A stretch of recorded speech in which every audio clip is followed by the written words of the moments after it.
안녕하세요, 방영춘입니다.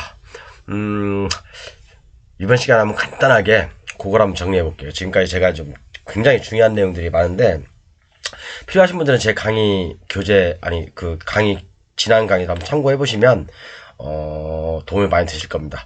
지분 경매 총정리 해가지고 우리가 이제 그 소자본으로 특히 1억 미만 또는 2억 미만으로 수익을 내기가 가장 좋은 게 지분 경매거든요.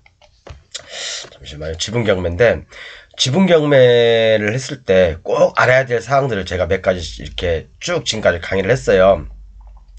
401강부터인가 쭉 보시면 도움이 많이 되실 겁니다.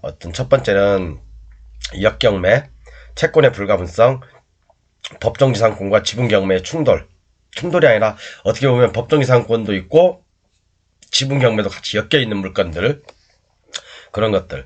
그 다음에 구분 소유적 공유관계, 그 다음에 처분 권능 오해에서 비롯된 미납 사건들. 제가 요 내용들을 갖다가 쭉 설명을 다 드렸죠. 그런데 여러분들 대부분 사람들은 역경매, 채권의 불가분성, 여기까지는 대부분 다 알고 있어요. 여기까지는 뭐 웬만한 유튜브라든가 다 그런 데서는 요것들을 많이 떠들고 있으니까요. 그죠? 역경매는 간단한 거 아닙니까? 그죠? 역경매 뭐 수없이 많은 얘기를 많이 들었잖아요, 여러분들도요. 그죠? 상대편 지분권자의 압류, 가압류, 뭐 저당권이 있는지 없는지 봐라. 등기부가 깨끗한 건지 봐라. 만약에 그렇지 않으면 내가 낙찰을 받고 2분의 1을 예를 들어서 2분의 1의 지분을 낙찰을 받았을 때 상대편 지분이 2분의 1이 깨끗하다면 내가 낙찰 받고 잔금 내는 동안에 이 친구가 이 등기부에다가 뭔 헛짓거리를 할 수 있다. 뭐 가처분, 뭐 가압류, 아니면 소유권 이전 등기 청구권, 뭐 그런 것들을 할 수 있다. 뭐 그런 것이 역경매 아닙니까? 그래서 역경매는 뭐 간단한 거잖아요, 사실은요. 그죠? 상대편 등기부만 보면 된다. 그 다음에 채권의 불가분성. 채권의 불가분성은 말 그대로 채권은 나눌 수 없다. 그래서 예를 들어서 A라는 건물, A라는 지분과 B 지분이 있는데 제가 A라는 지분을 낙찰을 받았어요. 그래서 이제 여기 임차인이 있는데 임차인이 만기가 됐을 때 낙찰 받은 나한테 뭐 보증금 1억이라고 했을 때 1억을 다 달라고 할 수도 있고 B한테도 다 달라고 할 수도 있다. 그죠? 물론 나중에 이제 구상권을 행사해서 제가 받을 수는 있죠. 그죠? 그런데 이렇게 선순위 임차인이 있는 지분 물건은 들어가지 마라. 채권의 불가분성 때문에 안 된다. 그것은 잘못된 상식이다라고 제가 누차 강의를 통해서 말씀드렸죠. 그 다음에 법정지상권과 지분 경매의 충돌. 예를 들어서 충돌이 아니라 어떻게 보면 공존하는 거죠. 공존. 그죠? 여기서부터는 사람들이 좀 어려워해요. 사실은요. 여기서부터는 이 부분이 사실은 제일 어려운 부분이고요. 이 부분이 제일 어려운 부분이에요.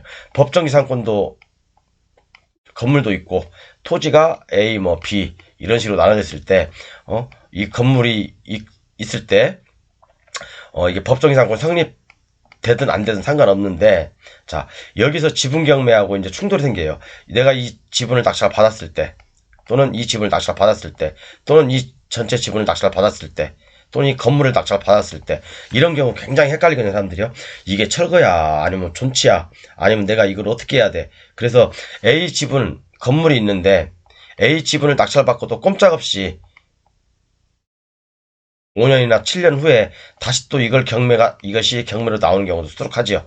왜? 이것은 후단에 설명하겠지만 구분 소유적 공유 관계를 이해를 못해서 그런 것이다. 그죠? 그래서 요 부분도 제가 옛날에 한 80강 정도인가 거기에 법정지상권과 지분경매에서 상세하게 설명을 해드렸고요.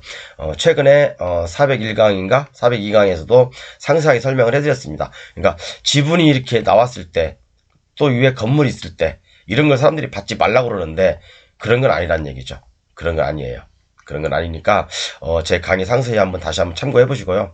그 다음에 구분소유적 공유관계, 요거 구분소유적 공유관계라는 게 말 그대로 등기는 되어 있지 않아요. 등기는 되어 있지 않은데, 그래서 A하고 B하고 공동으로 되어 있어. 그런데 등기는 예를 들어서 공유로 되어 있든지 아니면 A 앞으로 되어 있든지 둘 중 하나로 되어 있거든요. 그런데 나중에 내용을 뜯어보니까 A하고 B하고 이 토지에 대해서 딱 구획이 정리돼 있어. 특정돼 있어요. 구획들이.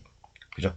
이런 경우에 이런 특정 지분을 낙찰받았을 때는 대박일 수도 있고 잘못하면 쪽박일 수도 있다. 그 부분을 제가 403강인가에서 설명해드렸고, 그 다음에 처분권능 오해에서 비롯된 미납 사건들, 그죠? 지분은, 공유 지분은요, 처분을 하려면 공유자 전원의 동의가 필요하죠. 공유자 전원의 동의가 필요합니다. 그래서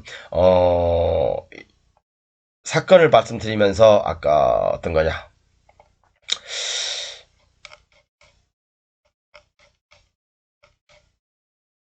이 사건이죠. 제주도 사건.